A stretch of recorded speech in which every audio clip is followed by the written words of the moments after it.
Yes guys, welcome back to another tutorial here from TooEasy Labs, and today we'll be taking a look at TooEasy Videos, a premium power-up found in our Webflow app.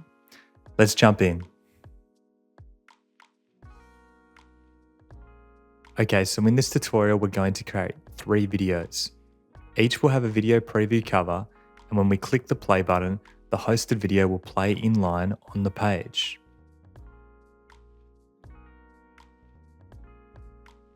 When the video scrolls out of the viewport, playback will automatically pause, and when we move back, playback continues.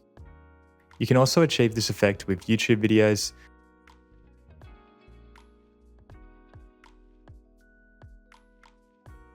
and self-hosted HTML videos.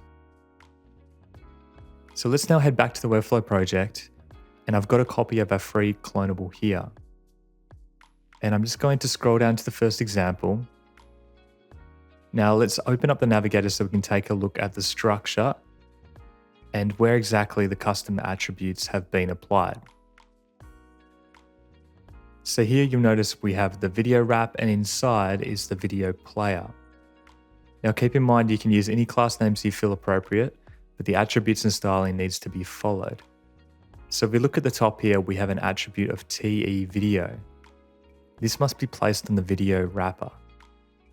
Next, underneath we have TE video type. This tells our player where to source the video from. In this case, we've got a value of Vimeo. However, the value can also be YouTube or HTML. So the next value underneath is called TE video source. This is where we need to place our hosted video slug. So if I open my other tab here, you can see I've got the video file that I want. Now, if I open my live video URL, you'll notice a string of numbers after vimeo.com. This is the custom attribute value I need to place into this field. Now that's all the attributes we need on the video wrapper div.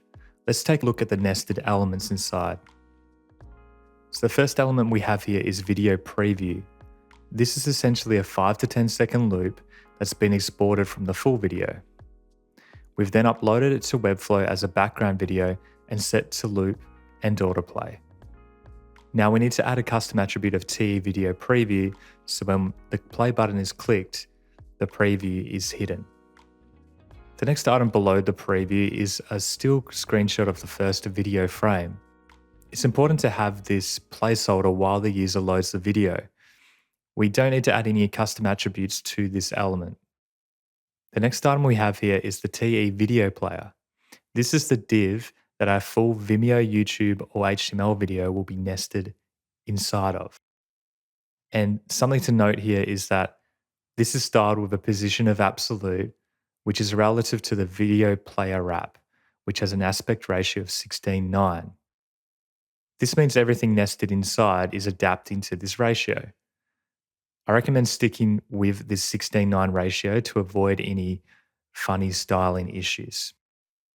You'll also notice we have a subtle gradient overlay on top of our preview video. And finally, the video play button will need a custom attribute name of TE video play button.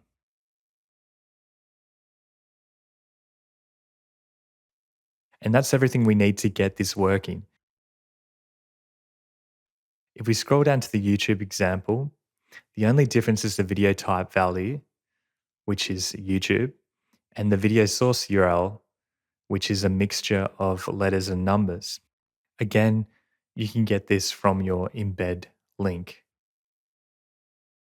And finally, if we're using an HTML video, we can add a value of HTML. And for the source link, we can link directly to the raw video file.